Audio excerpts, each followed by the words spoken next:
Hi, welcome to the channel. In this video we will be changing the water pump on a Mk7 Transit. Right, we're going to do a pressure test, which is this thing here. Put onto the water bottle, pump it up, and put the pressure up, and it will show you where all your leaks are. And as you can see here, the leak is coming from the water pump.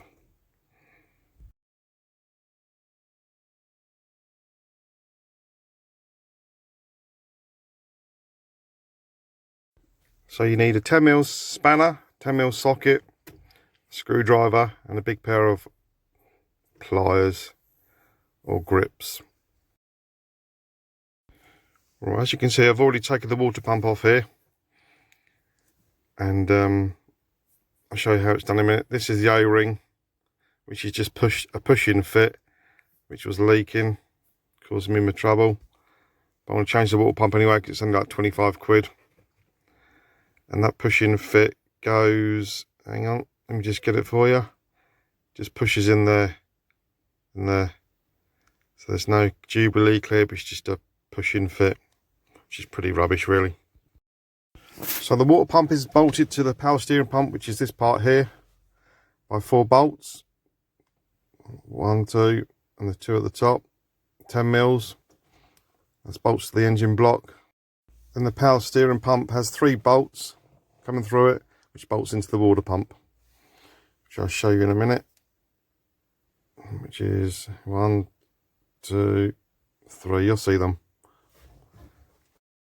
Right, now you must remember this part here is attached to the water pump, which I didn't realise at the time.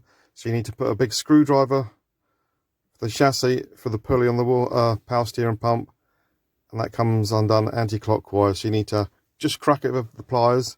It's really easy to do, and it's spin off. So when you undo the bolts on the water pump, spin that, and the whole thing will come off together. Right, here's the part on the new one. So you just spin it to get the thread on there. You can basically tighten all the way up. It doesn't have to be tight, because it will tighten itself when the engine starts. Then you just put the 3 bolts in and bolt it back up.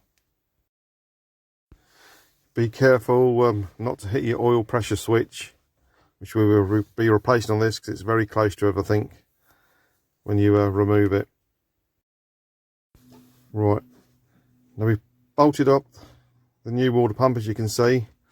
The old bolts, we had trouble getting out. 3 of them we had to cut out.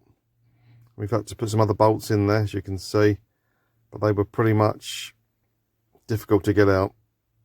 They sort of rusted in the actual plastic around it. Now here's the 3 bolts that you do. 1, 2, 3 onto the power steering pump, and here it is all fitted up. This looks all good. I'll put a new belt on as well, which was like 8 quid or some stupid thing like that. But there's no water leaks now. We did put some gasket sealing around. It does come with gaskets. And here's your oil pressure switch there, which we did knock this one a little bit, and for some reason the light came on. So you just get a 21mm socket, unscrew it. Here's the new one, which is a 24mm. Put it in there, job's done. Okay, thanks for watching. I hope this has helped some of you out.